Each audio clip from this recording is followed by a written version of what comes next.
Mother opposition to higher education. Doña Chidora opposed the idea and told her husband, "Don't send him to Manila again. He knows enough. If he gets to know more, the Spaniards will cut off his head." University of Santo Tomas. After graduating with the highest honors from the Ateneo, Rizal had to go to University of Santo Tomas for higher study. Rizal enters the university on April 1877. Rizal, who was then nearly 16 years old, matriculated in the University of Santo Tomas, taking the course on philosophy and letters. Rizal enrolled for two reasons. His father liked it. He was still uncertain as to what career to pursue. It was during the following term, on 1878 to 1879, that Rizal received the Ateneo rector's advice to study medicine, took up the medical courses, enrolling simultaneously in the preparatory medical course and the first-year medical course. Romances with other girls. Shortly after losing Segunda Katigbak, Rizal paid court to a young woman in Calamba. He called her Miss L. He described her as a fair and seductive and attractive eyes. At the start of his junior year, he lived in Casa Tomasina at number 6 Calle Santo Tomas, Intramuros. Victim of Spanish officer. Brutality. One dark night in Calamba, during summer vacation in 1878, he was walking in the street. He vaguely perceived the lieutenant of the Guardia Civil, not knowing who the person was.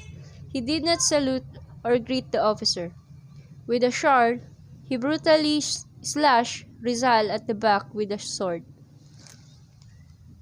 Rizal reported the incident to General Primo de Rivera, the Spanish Governor-General of the Philippines at that time.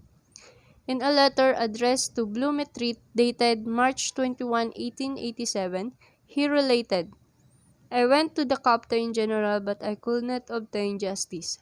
My wound lasts 2 weeks." To Pilipino Youth on 1879 to 1879, Liceo Artístico Literario or Artistic Literary Liceo of Manila, a society of literary men and artists, held a literary contest. At 18 years old, Rizal submitted his poem entitled A la Juventud Filipina to Filipino Youth. The board of judges, composed of Spaniards, was impressed by Rizal's poem and gave it the first prize, which consists of a silver pen, feather-shaped, and decorated with gold ribbon. He was sincerely congratulated by the Jesuit, especially his former professor at the Ateneo, and by his friends and relatives.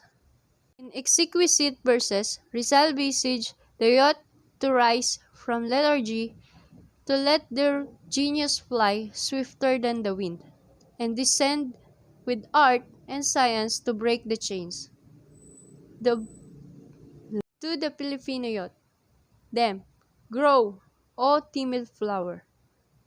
Hold high the brow serene, O youth, where now you stand. Let the bright scene of your grace be seen, fair hope of my fatherland. Come how to genius grant, and bring down inspiration with thy mighty hand, swifter than the wind violation, raise the eager mind the higher situation. The opening poem of Rizal is a classic in Philippine literature for two reasons. First, it is the first Greek poem in Spanish written by a Filipino whose merit was recognized by Spanish authorities. The first topic is the medical studies in University of Santo Tomas. Mother opposition to higher education. Doña Chidora opposed the idea and told her husband, don't send him to Manila again. He knows enough. If he gets to know more, the Spaniards will cut off his head. And years later, Rizal wrote in his journal, "Did my mother perhaps have a foreboding of what would happen to me? Does a mother really? Does the University of Santo Tomas?" After graduating with a higher honor from the Ateneo, Rizal had to go to University of Santo Tomas for higher studies. And Rizal enters the university on April 1877. Rizal, who was then nearly 16 years old, matriculated in the University of Santo Tomas, taking the course on philosophy and letters. And Rizal have two reasons why he enrolled in University of Santo Tomas. The first is his father liked it, and he was still uncertain as to what career to pursue. He had written to Pablo Ramon, rector of the Ateneo, who had been good to him during his student days in college, asking for advice on choice of a career, but he was unable to advise Rizal.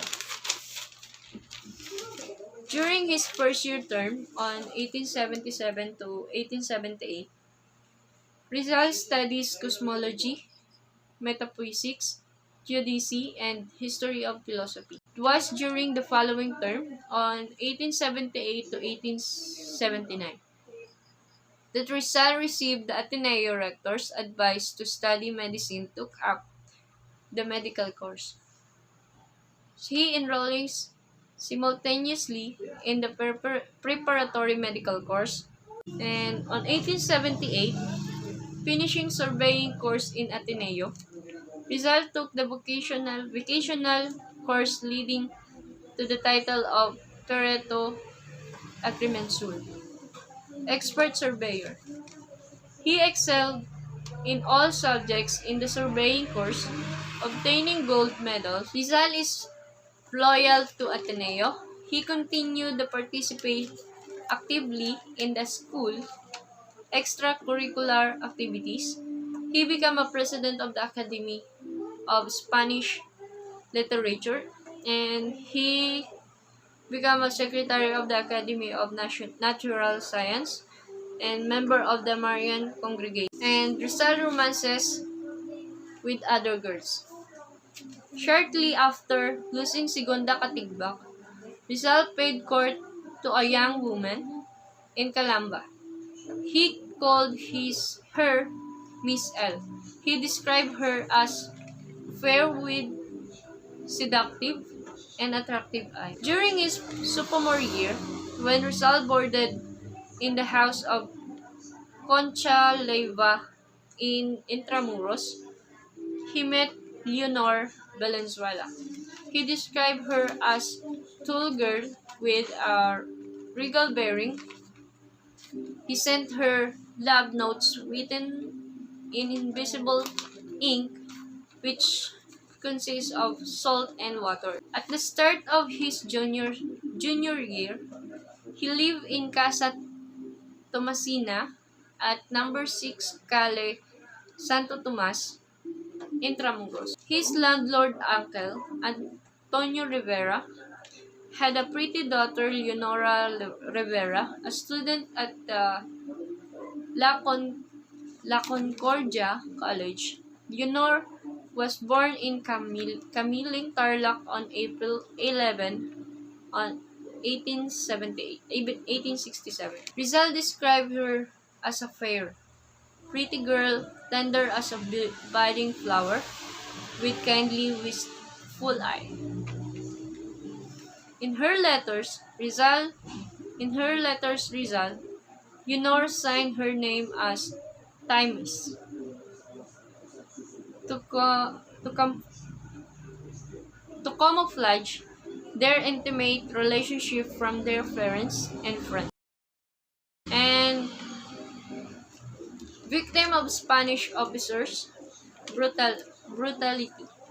On dark night in Calamba during summer vacation in 1878, he was walking in the street.